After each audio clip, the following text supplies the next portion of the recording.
नमस्कार दोस्तों, चलिए शुरुआत करते हैं हम लोग केंद्रीय बजट 2024-25 की। और खंड ए और खंड बी में इसको प्रस्तुत किया गया। 23 जुलाई 2024 को लोकसभा में पेश हुआ। मोदी सरकार 3.0 का पहला बजट है। वित्त मंत्री निर्मला सीतारमण द्वारा लगातार 7वीं बार प्रस्तुत किया गया बजट। ठीक है, 4 पॉइंट है, याद कर लेंगे, रिपीट नहीं करेंगे, स्पीड में चलेंगे। ठीक है, कम समय में ज्यादा से ज्यादा चीजें हम लोगों को तैयार करनी है। ठीक है, चलिए। क्या है कि जो केंद्र बिंदु है, क्या है केंद्र बिंदु है बजट का, वो क्या है? रोजगार, कौशल, एमएसएमईज तथा मध्यम वर्ग पर फोकस। वैसे मैक्सिमम आपसे विषय पूछा जाता है, लेकिन इस बार हो सकता है जो क्वेश्चन बने वो केंद्र बिंदु से बने। ठीक, जिसको उप विषय बोला जा सकता है। इंग्लिश में देख लेंगे इसको, focus on employment skill, MSMEs and middle class. ठीक है, लेकिन विषय क्या रहा? विषय रहा अगली पीढ़ी के सुधार, नेक्स्ट जनरेशन रिफॉर्म्स। ठीक है, चलिए बजट का आकार देख लेते हैं कितना है। बजट का आकार रहा 48,20,512 करोड़ रुपए। कितना रहा? 48,20,512 करोड़ रुपए। ठीक, राजस्व व्यय कितना है? 37,09,401 करोड़ रुपए, जो कुल बजट का कितना होता है? 76.95%। ठीक है, आगे बढ़ते हैं। पूंजीगत व्यय देख लेते हैं। पूंजीगत व्यय कितना है? ये है 11,11,111 करोड़ रुपए। कितना? 11,11,111 करोड़ रुपए, जो कि बजट का कितना है? 23.05%। ठीक है, आगे बढ़ते हम लोग देखते हैं। बजट पर 4 वर्गों पर विशेष ध्यान दिया गया। पहला युवा, दूसरा महिला, तीसरा गरीब व किसान। ठीक है, तो पूछा जा सकता है कि बजट में किन वर्गों पर विशेष तौर पर ध्यान दिया गया है? युवा, महिला, गरीब व किसान। चलिए, बजट की कुछ प्राथमिकताएं हैं, उन प्राथमिकताओं को हम देख लेते हैं। कौन सी प्राथमिकताएं हैं? 9 प्राथमिकताएं हैं। पहली, कृषि में उत्पादकता व अनुकूलता। दूसरा, रोजगार व कौशल प्रशिक्षण। तीसरा, समावेशी मानव संसाधन विकास व सामाजिक न्याय। चौथा, विनिर्माण व सेवाएं। पांचवा, शहरी विकास। छठा, ऊर्जा सुरक्षा। सातवीं, अवसंरचना। आठवीं प्राथमिकता क्या है? नवाचार, अनुसंधान व विकास। और नौवा, अगली पीढ़ी के सुधार। ठीक है, तो ये 9 प्राथमिकताएं हैं जिनको हम लोग डिटेल में पढ़ेंगे। इससे पहले हम देख लेते हैं बजटीय घाटा। तो बजटीय घाटा के बारे में देखते हैं। तो कुल प्राप्तियां कितनी हुई? 48,21,000 के आसपास, जिसको हम सही से देखेंगे तो कितना है? 48,20,512 करोड़ रुपए। ठीक है, अगर ऋण को छोड़ दिया जाए तो कुल प्राप्तियां कितनी रही? 32,07,000 करोड़ रुपए। ठीक, चलिए राजकोषीय घाटा देख लेते हैं हम लोग। राजकोषीय घाटा कितना रहा? 4.9% रहा 24-25 में। और 4.9% ये बजट का नहीं है, ये है कुल जीडीपी का परसेंटेज। ठीक है, तो याद रखेंगे राजकोषीय घटक कितना रहा 24-25 में? 4.9% कुल जीडीपी का। अगर हम वैल्यू वाइज देखें तो कितनी वैल्यू है इसकी? 16,13,312 करोड़ रुपए। ठीक है, आगे बढ़ते हैं। यही राजकोषीय घाटा 23-24 में कितना रहा? 5.8%। कितना रहा? 5.8% रहा। और 22-23 में कितना रहा? 6.4%। ठीक है, आपसे क्वेश्चन पूछा जा सकता है कि भाई बताइए कि जो राजकोषीय घाटा है लगातार 3 वर्षों में, मतलब 22 से लेकर 24 तक, कम हुआ है, ज्यादा हुआ है? तो आपको ये डेटा याद रखना पड़ेगा।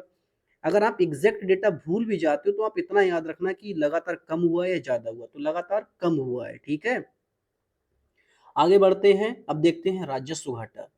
तो ये राजस्व घाटा कितना रहा? जीडीपी का 1.8% रहा 24-25 में, जिसकी कुल वैल्यू होती है 5,80,201 करोड़ रुपए। ठीक है भाई, 2023-24 में कितना था? ये 2.8% था। और 22-23 में कितना? 4%। ठीक है, याद हो जाएगा, ये भी लगातार कम हुआ है।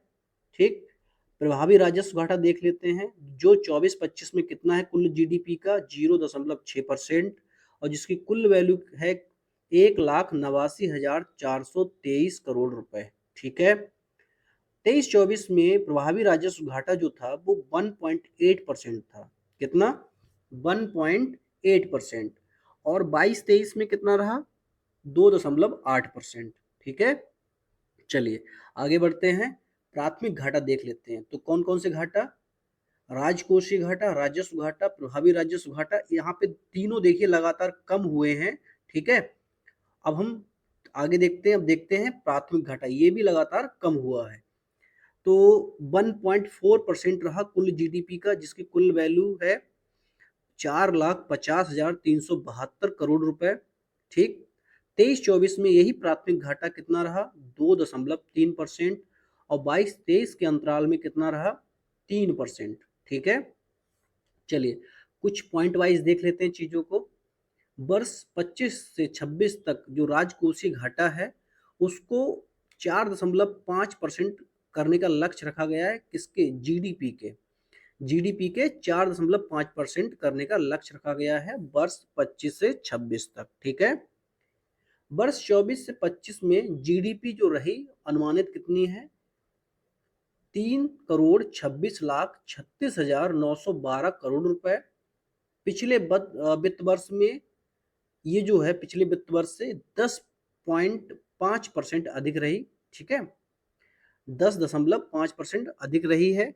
और यही 23-24 में थी कितनी? तो 295,35,667 करोड़। इस तरह से भी बोल सकते हो आप, या ऐसे भी बोल सकते हो कि 2,95,35,667 करोड़ रुपए। ठीक है, अच्छा बजट जो रहा वो कुल जीडीपी का कितना रहा इस बार? ये रहा 14.77%। ठीक है, चलिए हम लोगों ने जो 9 प्राथमिकताएं देखी थी एक साथ, अब उनको थोड़ा सा क्रमबद्ध तरीके से अच्छे से देख लेते हैं कि इनके अंतर्गत क्या क्या चीजों को रखा गया है। ठीक है, तो कृषि पहला क्या है जो प्राथमिकता? वो है कृषि में उत्पादकता तथा अनुकूलता। ठीक है, कृषि में उत्पादकता तथा अनुकूलता। अब हम देख लेते हैं पहला पॉइंट क्या है इसमें। कृषि व संबद्ध क्षेत्र हेतु 1.52 लाख करोड़ रुपए खर्च किए जाएंगे। ठीक है, कृषि की 32 व बागवानी की 109 उच्च पैदावार वाली व जलवायु अनुकूल नई किस्मों का विकास होगा। तो देखिए कृषि की 32 और बागवानी की 109 फसलों, कौन सी फसल? जो उच्च पैदावार वाली फसलें हैं उनके विकास का कार्यक्रम चलेगा। ठीक है, तीसरा पॉइंट क्या है? प्राकृतिक कृषि को बढ़ावा देने हेतु, प्राकृतिक कृषि को बढ़ावा देने हेतु आगामी 2 वर्षों में 1 लाख करोड़ किसानों को प्रमाण पत्र दिया जाएगा, ब्रांडिंग सुविधा प्रोवाइड कराई जाएगी तथा 10,000 आवश्यकता आधारित जैव आदान संसाधन केंद्र भी बनाए जाएंगे। ठीक है, तो कितने? 10,000। कितने किसानों को जोड़ा जा रहा है? 1 लाख किसानों को जोड़ा जा रहा है। कितने वर्षों के लिए? 2 वर्षों के लिए। ठीक है, फोर्थ, कृषि के डिजिटलीकरण हेतु 400 जिलों में खरीफ फसलों का डिजिटल सर्वे होगा। 6 करोड़ किसानों के जमीन का डिजिटलीकरण होगा। 5 राज्यों में किसान क्रेडिट कार्ड बांटे जाएंगे। ठीक है, पांचवा पॉइंट क्या है? ग्रामीण विकास व रोजगार हेतु राष्ट्रीय सहकारिता नीति अपनाई जाएगी। ठीक है, दूसरी प्राथमिकता रही बजट की रोजगार व कौशल प्रशिक्षण। इसमें देखिए कुल 5 योजनाओं को रखा गया है, जिसमें जो 3 योजनाएं हैं वो रोजगार संबंध हेतु हैं। ठीक है, रोजगार संबंध प्रोत्साहन हेतु 3 योजनाएं हैं, बाकी 2 अदर योजनाएं हैं। ठीक है, तो योजना ए देख लेते हैं जो किससे संबंध है? रोजगार संबंध प्रोत्साहन हेतु, रोजगार से संबंधित है। ठीक है, तो योजना में क्या है? पहली बार रोजगार पाने वाले ईपीएफओ, पहली बार याद रखेंगे, पहली बार रोजगार पाने वाले ईपीएफओ में पंजीकृत ऐसे कर्मचारियों को 15,000 तक के 1 माह का वेतन 3 किस्तों में दिया जाएगा और 2 वर्ष हेतु योजना लागू होगी और प्रति वर्ष 1 करोड़ लाभार्थी का लक्ष्य रखा गया है। लेकिन इसकी शर्त ये है कि इसकी जो योग्यता है वो क्या होनी चाहिए? कि मासिक जो वेतन हो वो 1 लाख रुपए से कम हो। ठीक है, योजना बी, विनिर्माण क्षेत्र में रोजगार हेतु। ठीक है, विनिर्माण क्षेत्र में रोजगार से संबंधित योजना। रोजगार के प्रथम 4 वर्षों में कर्मचारी व नियोक्ता दोनों को प्रोत्साहन, शुरुआत के 4 वर्षों में। ठीक है, चलिए योजना सी क्या है, नियोक्ताओं की सहायता की जाएगी। इसमें प्रत्येक अतिरिक्त कर्मचारी हेतु नियोक्ताओं के ईपीएफओ अंशदान के लिए 2 वर्षों तक 3,000 प्रति माह तक की प्रतिपूर्ति। ठीक है, शर्त यह है कि कर्मचारी पहली बार ईपीएफओ में शामिल हो और उसका मासिक वेतन 1 लाख रुपए से कम हो। ठीक है, चौथी योजना ये रोजगार से संबंधित नहीं है, दूसरी योजना है। ठीक है, लेकिन किस प्राथमिकता के अंतर्गत आती है, एक रोजगार व कौशल प्रशिक्षण के अंतर्गत आती है। ठीक है, तो एक कौशल से संबंधित है। तो कौशल विकास हेतु नई केंद्र प्रायोजित योजना है। 5 वर्षों में 20 लाख युवाओं को कुशल बनाना और 1,000 औद्योगिक प्रशिक्षण संस्थानों को हब स्पोक व्यवस्था में उन्नत करना। तो क्वेश्चन इस तरह से बन सकते हैं कि पूछा जा सकता है कि कितने औद्योगिक प्रशिक्षण संस्थानों को हब स्पोक में व्यवस्था में उन्नत करना होगा, तो 1,000। ठीक है, याद रख लेंगे हम लोग। पांचवा पॉइंट क्या है, पांचवी योजना जो संबंधित है, 5 वर्षों में 1 करोड़ युवाओं को 500 शीर्ष कंपनियों में इंटर्नशिप करवाना। ठीक है, क्लियर है। तो पीएम द्वारा 5 वर्ष में 4.1 करोड़ युवाओं हेतु रोजगार कौशल व अन्य अवसरों हेतु 2 लाख करोड़ रुपए के परिव्यय के साथ प्रधानमंत्री की उपरोक्त 5 योजनाओं और पहलों का पैकेज है। तो ये 5 जो योजनाओं है उसके लिए कितना, 2 लाख करोड़ रुपए। और ये किस प्राथमिकता के अंतर्गत आ रहा है, ये आ रहा है रोजगार व कौशल प्रशिक्षण के अंतर्गत। तो कुल 5 योजनाओं को रखा गया है। कितना खर्च किया जाएगा, 2 लाख करोड़ रुपए। ठीक है, और कितने युवाओं को जोड़ा जाएगा इससे, 4.1 करोड़ युवाओं को। ठीक है, चलिए तीसरी प्राथमिकता हम लोग देख लेते हैं।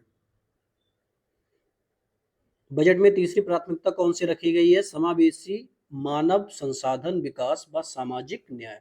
ठीक है, तो इसके अंतर्गत देख लेते हैं कौन कौन सी योजनाएं हैं। तो पहली है पूर्वोदय योजना। ठीक है, तो आपसे ये बहुत इंपॉर्टेंट है, यहाँ पे आप देखना ध्यान से कि जो पूर्वोदय योजना है वो कौन कौन से राज्यों से संबंधित है। तो पहला बिहार, दूसरा झारखंड, तीसरा पश्चिम बंगाल, चौथा उड़ीसा, पांचवा आंध्र प्रदेश।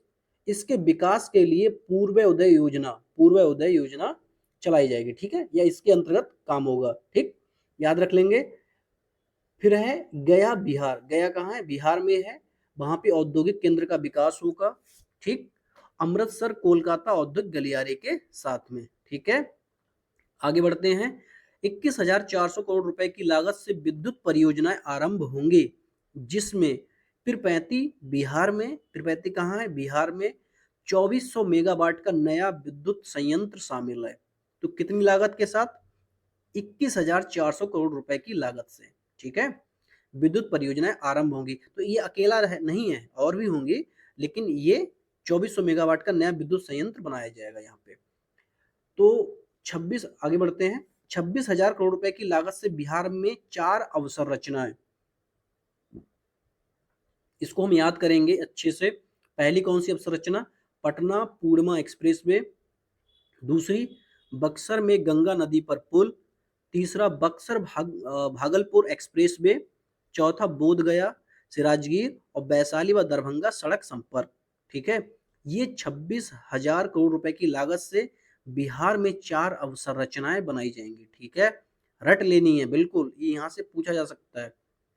फिर है पोलावरम बहुउद्देशीय परियोजना, गोदावरी नदी को पूर्ण करना। ठीक है, इसका लक्ष्य होगा।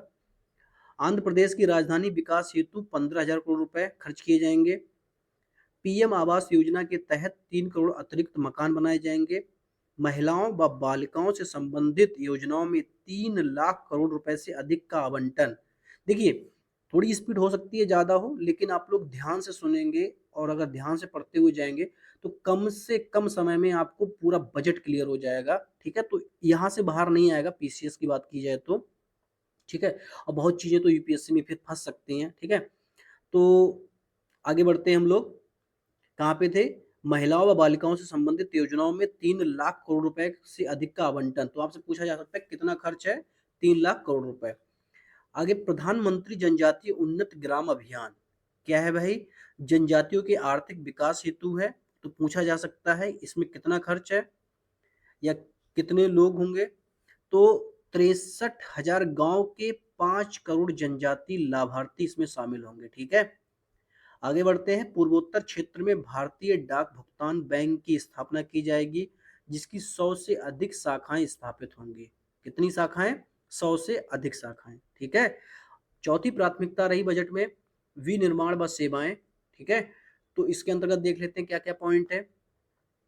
मुद्रा योजना के तहत तरुण श्रेणी में ऐसे व्यक्तियों को जिन्होंने इस श्रेणी के तहत के लिए ऋण का भुगतान सफलतापूर्वक किया हो। मतलब क्या है भाई, इस योजना के तहत लोन दिया जाएगा। पहले 10 लाख कीमत हुआ करती थी, अब बढ़ाकर 20 लाख कर दी गई है, लेकिन ये 20 लाख उन्हीं को मिलेगा भैया जिसने पैसा चुका दिया होगा।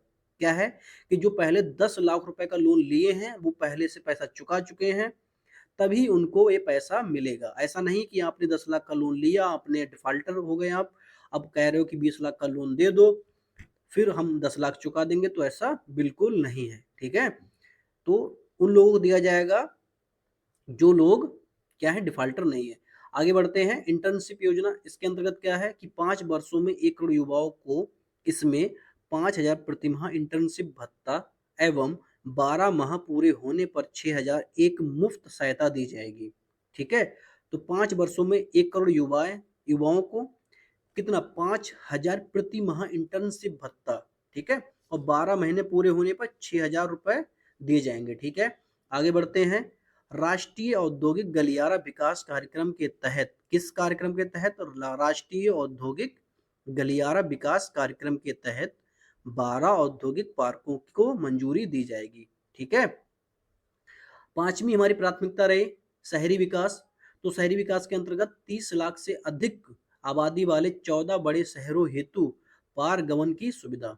ठीक है, पीएम आवास योजना शहरी जो 2.0 के अंतर्गत 10 लाख करोड़ रुपए के निवेश से चल रही थी, उसमें 1 करोड़ शहरी गरीबों व मध्यम वर्ग हेतु आवास सुविधाएं दिए जाएंगे। ठीक है, ऊर्जा सुरक्षा छठी प्राथमिकता आती है, ऊर्जा सुरक्षा।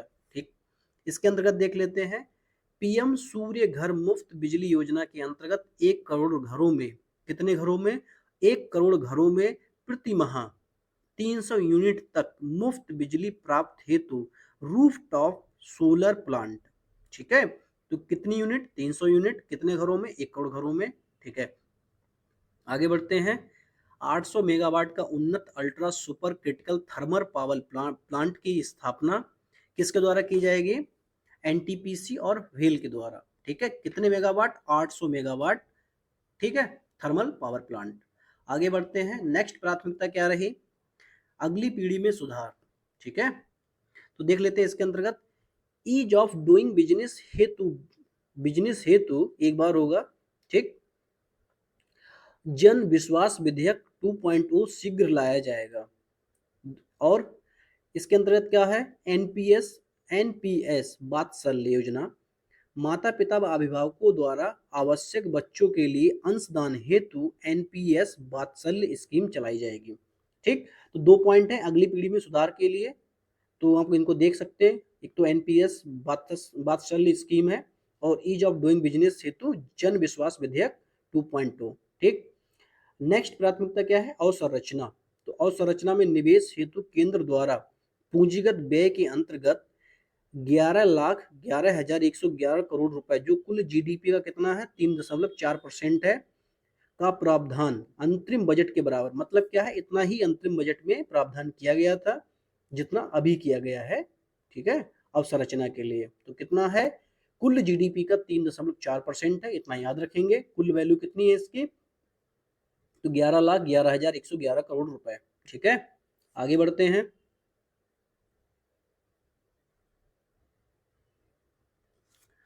राज्यों को संसाधन आवंटन में सहायता हेतु पूर्व की भांति दीर्घ अवधि ब्याज मुक्त ऋण के रूप में 1.5 लाख करोड़ रुपए का प्रावधान। ठीक है, तो ये राज्यों को कितना दिया जाएगा? 1.5 लाख करोड़ रुपए की सहायता है। ठीक है, प्रावधान किया गया है, और ये दीर्घ अवधि लोन होता है जो केंद्र सरकार देती है राज्यों को, और इस पे कोई भी ऋण नहीं लेती है। ठीक, नेक्स्ट पॉइंट क्या है कि 25,000 ग्रामीण क्षेत्रों को बारहमासी सड़क संपर्क से जोड़ने हेतु प्रधानमंत्री ग्राम सड़क योजना चरण 4 है, उसका संचालन होगा। तो कितने ग्रामीण क्षेत्रों को जोड़ा जाएगा? 25,000 ग्रामीण क्षेत्रों को। ठीक है, चलिए आगे बढ़ते हैं, काशी विश्वनाथ मंदिर कॉरिडोर मॉडल पर, ध्यान देना, काशी विश्वनाथ मंदिर कॉरिडोर मॉडल पर बिहार के विष्णुपद मंदिर व महाबोधि मंदिर कॉरिडोर का विकास किया जाएगा। और राजगीर में 20वें तीर्थंकर जो जैन मुनि थे, मुनि सुब्रत, कौन, मुनि सुब्रत मंदिर का, और 7 गर्म जलधाराएं, कौमा, नालंदा पर्यटन का विकास किया जाएगा। तो इतना विकास किया जाएगा, ठीक है, कहाँ, बिहार में, ठीक है, याद रखेंगे इस चीज को। तो बिहार में है ये, और काशी विश्वनाथ मंदिर कॉरिडोर मॉडल पर आधारित है, कौन सा, विष्णुपद मंदिर और महाबोधि मंदिर, ठीक है। चलिए आगे बढ़ते हैं, हम नवी प्राथमिकता देखते हैं बजट में कौन सी है, नवाचार अनुसंधान व विकास। तो इसके अंतर्गत पहला पॉइंट क्या है, अगले 10 वर्षों में अंतरिक्ष इकोनॉमी को 5 गुना बढ़ाने के लिए 1000 करोड़ रुपए का वेंचर कैपिटल फंड दिया जाएगा, ठीक है। तो ये 10 वर्षों में अंतरिक्ष इकोनॉमी को 5 गुना बढ़ाने के लिए कितना, 1000 करोड़ रुपए का, ठीक है। नेक्स्ट पॉइंट, निजी क्षेत्र द्वारा 1 लाख करोड़ रुपए के वित्तीय पूल द्वारा मूलभूत अनुसंधान व विकास हेतु राष्ट्रीय अनुसंधान निधि शुरू होंगी, ठीक है। तो निजी क्षेत्र में शुरू होंगी 1 लाख करोड़ रुपए के वित्तीय पूल द्वारा, ठीक, राष्ट्रीय अनुसंधान निधि, ठीक। चलिए आगे बढ़ते हैं, अब थोड़ा सा हम इंपॉर्टेंट पॉइंट देख लेते हैं। देखिए क्या है कि भारत सरकार को जो आय की प्राप्ति होती है वो किन किन स्रोतों से होती है, और भारत सरकार जो व्यय करता है वो किन किन माध्यमों में व्यय करता है। तो आय की जो प्राप्ति होती है, पहले स्थान पर आता है उधार, थोड़ा गलत लिखा है, उधार लिखा है लेकिन उधार है ये, ठीक है, सही कर लेंगे आप लोग। तो उधार व अन्य देयताएं कितनी है, 27% है। दूसरे स्थान पे रहा आयकर 19%, तीसरे स्थान पे जीएसटी 18%, चौथे पे निगम कर 17% रहा, पांचवें पर कर भिन्न राजस्व जिसको गैर कर राजस्व भी कहते हैं 9% है, छठे पे केंद्रीय उत्पाद शुल्क 5%, सातवें पे सीमा शुल्क 5%, आठवें पर ऋण भिन्न पूंजी प्राप्ति जो कि है 1%, ठीक है। तो इनका क्रम आपको याद होना चाहिए, शुरुआत के 4 तो कम से कम याद ही होने चाहिए। तो क्या है, उधार व अन्य देयताएं 27%, दूसरे पे आयकर, तीसरे पे जीएसटी, चौथे पे निगम कर, ठीक है। तो बीच बीच में पूछा जा सकता है कि निगम कर ज्यादा है या जीएसटी ज्यादा है, तो आप इस तरह से आपको याद होने चाहिए। चलिए भारत सरकार द्वारा जो व्यय होता है किन किन माध्यमों में होता है, पहले देख लेते हैं। करों व शुल्कों में राज्यों का जो हिस्सा है वो क्या है, 21% है, यहाँ पैसा खर्च होता है। दूसरे स्थान पर आता है ब्याज अदायगी जो कि है 19%, कितनी है, 19%। तीसरे स्थान पे केंद्र क्षेत्र की योजना है जो कि है 16%। चौथे स्थान पे है वित्त आयोग व अन्य अंतरण जो कि है 9%। पांचवें स्थान पे अन्य व्यय जो कि है 9%। छठे स्थान पे रक्षा क्षेत्र है 8%। सातवें स्थान पे केंद्रीय आयोजना 8%। आठवें स्थान पे क्या है, आर्थिक सहायता 6%। नवें स्थान पे क्या है, पेंशन 4%, ठीक है। आपको अगर स्पीड ज्यादा लगे तो आप स्लो करके भी देख सकते हो, लेकिन आप लगातार सुनोगे, 2-3 बार में सुनोगे तो आपको याद हो जाएगा, ठीक है। आगे बढ़ते हम लोग देखते हैं कुल प्राप्तियां कितनी रही। तो कुल प्राप्तियां कितनी रही, 48,20,512 करोड़ रुपए, इतनी ही हम लोग दिखाते हैं जो कि बजट का जो कुल आकार होता है उसके बराबर, ठीक है। तो अब इसी में राजस्व प्राप्ति है, पूंजीगत प्राप्ति है। तो राजस्व प्राप्ति के अंतर्गत कर राजस्व और गैर कर राजस्व है, ठीक है। तो सभी आंकड़े हम देख लेते हैं। तो जो राजस्व है वो कितना है, राजस्व प्राप्तियां कितनी रही, 31,29,200 करोड़ रुपए, जिसमें से कर राजस्व जो कितना रहा, 25,83,499 करोड़ रुपए, और गैर कर राजस्व या कर भिन्न राजस्व कितना रहा, 5,45,701 करोड़ रुपए, ठीक है। इसी में जो पूंजीगत प्राप्तियां रही वो रही 16,91,312 करोड़ रुपए, ठीक। अब हम बात करते हैं अनुदान की, सब्सिडी।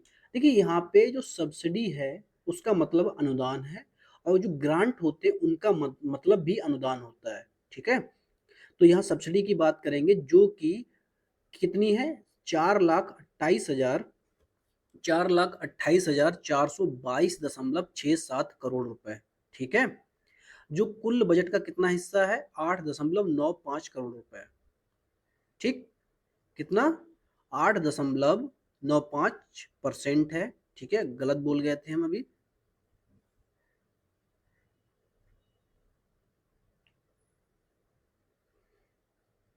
ठीक है, तो पहले स्थान पर किसको सबसे ज्यादा सब्सिडी दी गई है? खाद्य संबंधित चीजों को। तो कितनी? 2,05,250.01 करोड़ रुपए, जो कुल सब्सिडी का कितना है? 47.99%। ठीक है। दूसरा स्थान आता है उर्वरक का, जो उर्वरक को दिया गया है सब्सिडी कितना? 1,64,000 करोड़ रुपए। और कितना परसेंट है ये कुल सब्सिडी का? 38.20%। ठीक है। तीसरे स्थान है ब्याज अनुदान का, 29,550.34 करोड़ रुपए, जो कुल सब्सिडी का कितना हिस्सा है? 6.9% है। चौथा स्थान है अन्न अनुदान का, 17,967 करोड़ रुपए। ठीक है, कुल सब्सिडी का कितना है? 4.13%। पांचवें स्थान पे है पेट्रोलियम, जिसकी कुल वैल्यू कितनी है? 11,925.01 करोड़ रुपए, और कुल सब्सिडी का कितना ये परसेंट है? 2.78%। ठीक है। तो ये आपसे पूछे जा सकते हैं क्रमबद्ध तरीके से, असेंडिंग या डिसेंडिंग ऑर्डर में, मतलब बढ़ते या घटते क्रम में।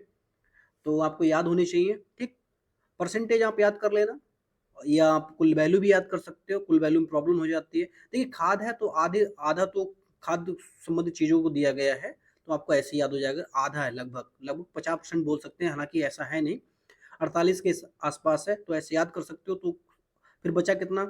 38% जो है वो किसको? उर्वरक को। तो दो तीन शुरुआत के याद हो जाएंगे तो फिर अपने आप याद हो जाएंगे। ठीक है, चलिए आगे बढ़ते हैं। विदेशी सरकारों को जो प्रदत्त अनुदान, जिसको हम ग्रांट कहते हैं, ठीक है, तो अगर एग्जाम में ग्रांट पूछा जाएगा, ठीक, तो उसका मतलब भी अनुदान ही होगा। क्लियर है? तो पहले नंबर पे कौन आता है? भूटान। भूटान को सबसे ज्यादा अनुदान दिया गया है, कितना? 2,068.56 करोड़ रुपए। ठीक। दूसरे पे नेपाल का स्थान आता है, 700 करोड़ रुपए। तीसरे स्थान पे मालदीव है, 400 करोड़ रुपए के साथ। और चौथे पे मॉरिशस, 370 करोड़ रुपए के साथ। पांचवें पे म्यांमार, 250 करोड़ रुपए के साथ। ठीक है। ब्याज अदायगी, ब्याज अदायगी कितनी है? 11,62,940 करोड़ रुपए, जो कुल बजट का कितना हिस्सा है? 24.12% है, और जो लगातार बढ़ रही है। ठीक है, जो लगातार बढ़ रही है ब्याज अदायगी। चलिए आगे बढ़ते हैं, हम देख लेते हैं कर राजस्व। ठीक, तो कर राजस्व में सकल कर राजस्व देखते हैं, और सकल कर राजस्व के अंतर्गत दो कर आते हैं, प्रत्यक्ष कर और अप्रत्यक्ष कर। तो कुल सकल कर राजस्व कितना रहा? 48,40,170 करोड़ रुपए, जो कुल जीडीपी का कितना है? कुल जीडीपी का है, बजट का नहीं। कुल जीडीपी का कितना है? 11.8%। और यही सकल कर राजस्व 2023-24 में कितना रहा? 11.6%। सकल कर राजस्व के अंतर्गत प्रत्यक्ष कर कितना रहा? 6.8% कुल जीडीपी का। और अप्रत्यक्ष कर कितना रहा? 5%। ठीक है, तो जब 6.8% को 5% में ऐड कर देंगे तो कुल होता है 11.8%। तो देखिए, अप्रत्यक्ष कर नहीं बढ़ा, प्रत्यक्ष कर बढ़ा है। ठीक है, कितना? 0.2%। ठीक है, तो थोड़ा याद कर लेंगे। आपसे पूछा जा सकता है कि 23-24 के रिस्पेक्ट में बढ़ा या कम हुआ, 24-25 में, या घटा है। ठीक है, चलिए आगे बढ़ते हैं। अब हम देखेंगे आय, नेक्स्ट पॉइंट, आयकर में छूट के लिए आय की जो सीमा है उसको 7 लाख से बढ़ाकर कितना कर दिया गया है? 7.75 लाख कर दी गई है। अगर आपकी आय जो है वो 7.75 लाख रुपए है पर एनम, तब आपको कोई भी टैक्स नहीं देना पड़ेगा। लेकिन अगर ऐसा नहीं है, आपकी आय अगर जरा सी भी ज्यादा है, तो आपको 3 लाख रुपए वाली जो टैक्स स्लैब है उसमें आपको सम्मिलित कर लिया जाएगा। ठीक है, चलिए, तो कुछ टैक्स स्लैब हैं, 6 टैक्स स्लैब बनाए गए हैं इस बार। और ये नए टैक्स स्लैब हैं। देखिए, पुराने वाले आपको याद होंगे, नहीं याद है तो आप याद कर लीजिए पुराने वाले, नए वाले यहाँ से याद कर लीजिए, पुराने वाले आप अपने नोट्स में पढ़ सकते हैं। ठीक है, तो 6 टैक्स स्लैब जो बनाए गए हैं 24-25 में, वो क्या है? पहले पे 0 से अगर 3 लाख आपकी आय है तो कोई टैक्स नहीं देना पड़ेगा। अगर 3 से 7 लाख तक आय है तो 5% टैक्स है। और 7 लाख से 10 लाख तक की आय है तो 10% का टैक्स है। और 10 से 12 लाख तक की आय है तो 15% का। 12 से 15 लाख तक की आय है तो 20% है। और 15 से लाख से अगर ऊपर आपकी आय है तो 30% का टैक्स देना पड़ेगा। ठीक है, तो आपको बस याद कर लेना है। आपसे पूछा जा सकता है मिलान में, मिलान में ये चीज आ सकती है। ठीक, अगर क्वेश्चन बनेगा तो बनेगा यहाँ से तो मिलान में ही बनेगा, बाकी नहीं आएगा। ठीक है, आगे देख लेते हैं कौन कौन से पॉइंट है। लॉन्ग टर्म कैपिटल गेन की जो दर है वो 10% से बढ़ाकर 12.5% कर दी गई है, और जो शॉर्ट टर्म कैपिटल गेन की जो दर है वो 15% से बढ़ाकर 20% कर दी गई है। ठीक, सभी तरह के जो एंजल टैक्स हैं वो समाप्त होंगे, इसको याद रख लेना है। एंजल टैक्स क्या होंगे? समाप्त होंगे सभी तरह के। विदेशी कंपनियों पर कारपोरेट कर की दर जो 40% थी उसको घटाकर अब कितना कर दिया गया? 35%। ठीक है, कैंसर की 3 दवाई कौन कौन सी? ट्रेस्टुजुमाब डी, ओसी मार्टिनब और ड्रुवालुमैब की जो सीमा शुल्क है उसको मुक्त कर दिया गया है। तो ये दवाएं पूछी जा सकती हैं किससे संबंधित है, किस बीमारी से संबंधित है। ठीक है, तो कैंसर से संबंधित दवाएं हैं जिसकी सीमा शुल्क से मुक्त कर दिया गया है। ठीक है, आगे बढ़ते हैं। 25 महत्वपूर्ण खनिजों को सीमा शुल्क से पूर्णतः छूट दी गई है। सोने व चांदी पर सीमा शुल्क कितना है? 6%। और प्लेटिनियम पर कितना है? 6.4%। ध्यान रखेंगे प्लेटिनियम पर सीमा शुल्क ज्यादा लगता है। ठीक है, कितना है? 6.4%। हमेशा नहीं लगता, इस बार बजट में रखा गया है 6.4%। आयकर अधिनियम 1961 की समीक्षा की घोषणा की गई है बजट में। लंबित आयकर अपील वादों के समाधान हेतु विवाद में विश्वास योजना 2024 लागू होगी। ठीक है, कौन सी? विवाद में विश्वास योजना 2024। विभिन्न स्तरों पर प्रत्यक्ष करों, उत्पाद शुल्क व सेवा कर से संबंधित अपीलों को दायर करने हेतु मौद्रिक सीमा बढ़ाई जाएगी।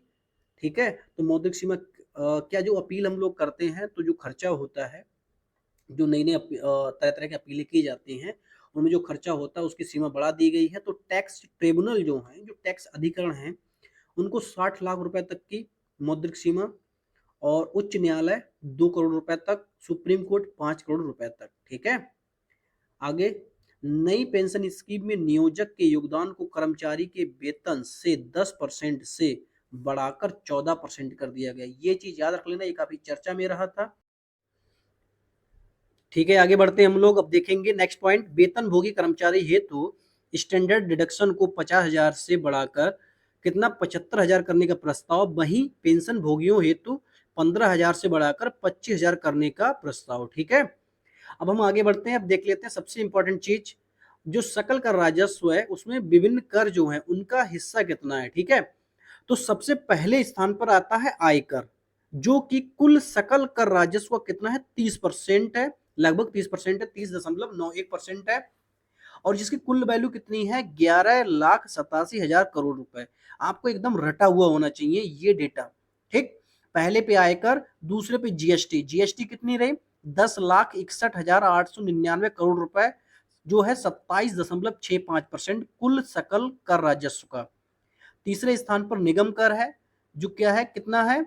10,20,000 करोड़ रुपए, जो 26% के आसपास है। ठीक है, चौथे स्थान पर केंद्रीय उत्पाद शुल्क, कितना? 3,19,000 करोड़ रुपए।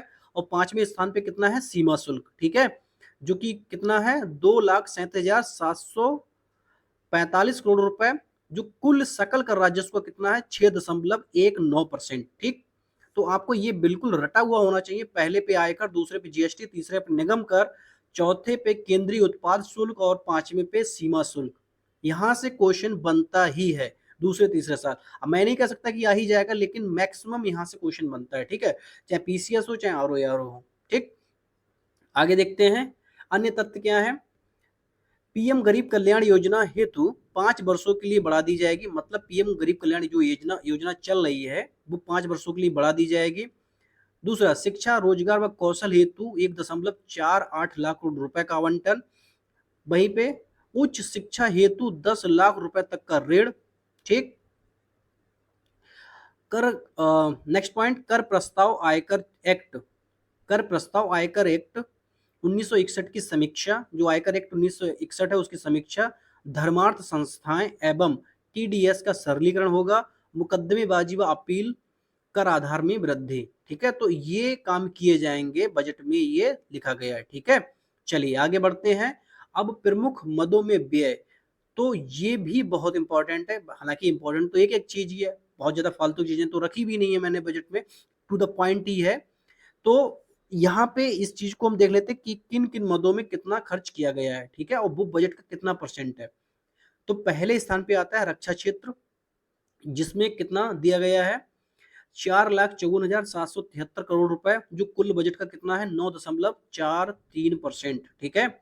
दूसरे स्थान पे ग्रामीण विकास, जो कि है 2,65,803 करोड़ रुपए, जो कुल बजट का कितना होता है, 5.51%। तीसरा स्थान आता है कृषि व संबंध क्षेत्र से, जो कि है 1,51,851 करोड़ रुपए, जो कुल बजट का कितना है, 3.15%, सॉरी। तो कुल बजट का कितना परसेंट है, कृषि व संबंध क्षेत्र में जो कुल बजट प्रस्तावित किया गया है वो क्या है, 1,51,851 करोड़ रुपए, जो कुल बजट का कितना है, 3.15%, ठीक है। आगे बढ़ते हैं। गृह, 1,50,983 करोड़ रुपए का आवंटन है, जो कुल बजट का कितना हिस्सा है, 3.13%। पांचवें स्थान पे शिक्षा, 1,25,638 करोड़ रुपए, जो कुल बजट का कितना है, 2.6%, ठीक। छठे स्थान पर आईटी व दूरसंचार रहा, जो कुल वैल्यू कितनी है जिसकी, 1,16,324 करोड़ रुपए, और कुल कितना परसेंट है बजट का, 2.41%, ठीक है। चलिए, सातवें स्थान किसका रहा, स्वास्थ्य संबंधित क्षेत्र। तो स्वास्थ्य के लिए इतना आवंटन किया है, कितना, 89,287 करोड़ रुपए, जो कुल बजट का कितना हिस्सा होता है, 1.85%, ठीक।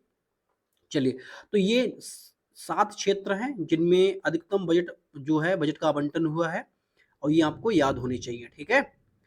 नेक्स्ट, आगे बढ़ते हैं। कुछ योजनाएं हैं जिन पर कितना व्यय किया गया है, उनको देख लेते हैं, और ये पूछा जाता है। तो पहले स्थान किसका रहा, पीएम गरीब कल्याण अन्न योजना, 2,05,250 करोड़ रुपए। दूसरा स्थान रहा भारतीय राष्ट्रीय राजमार्ग प्राधिकरण, 1,68,464 करोड़ रुपए। तीसरा स्थान मनरेगा का रहा, इस बार बढ़ा दिया गया है, इस बार कितना है, 86,000 करोड़ रुपए, पिछले वर्ष कितना था, 60,000 करोड़ रुपए। चौथा स्थान रहा जल जीवन मिशन का, 70,163 करोड़ रुपए। पांचवा स्थान रहा पीएम किसान सम्मान निधि, 60,000 करोड़ रुपए। तो आपसे ये भी पूछा जाता है कि निम्नलिखित में से कौन सी योजनाओं को सर्वाधिक बजट पास किया गया है, ठीक है। तो पीएम कल्याण सबसे टॉप पे रहा, दूसरे पे भारतीय राष्ट्रीय राजमार्ग प्राधिकरण, तीसरे पे मनरेगा, चौथे पे जल जीवन मिशन। ये योजनाएं हैं, योजनाओं को कितना खर्च किया गया, ठीक है। और यहाँ पे क्या है, यहाँ पे जो है क्षेत्र है, किन क्षेत्रों को ज्यादा खर्च किया गया और यहाँ पे किन योजनाओं में खर्च किया गया, ठीक। आगे बढ़ते हैं। सौर ऊर्जा ग्रिड के लिए 10,000 करोड़ रुपए, पिछले वर्ष कितना, 4,970 करोड़ रुपए। रेलवे हेतु 2,62,200 करोड़ रुपए का रिकॉर्ड आवंटन किया गया। नेक्स्ट, पीएम गति शक्ति के तहत 3 रेल कॉरिडोर की पहचान की गई, कौन सी, पहला ऊर्जा व खनिज व सीमेंट, ऊर्जा खनिज व सीमेंट। दूसरा बंदरगाह कनेक्टिविटी, तीसरा उच्च यातायात घनत्व। देखिए, वैसे तो बजट में बहुत चीजें हैं, लेकिन अगर हम पॉइंट के हिसाब से देखें तो लगभग लगभग समाप्त होता है। अगर आप इतना कर लेंगे तो लगभग आपका कंप्लीट बजट हो जाता है मिनिमम टाइम में। तो अगर आपको ये वीडियो अच्छा लगा हो तो लाइक करें और वीडियो को और चैनल को सब्सक्राइब करें। जय हिंद, जय भारत।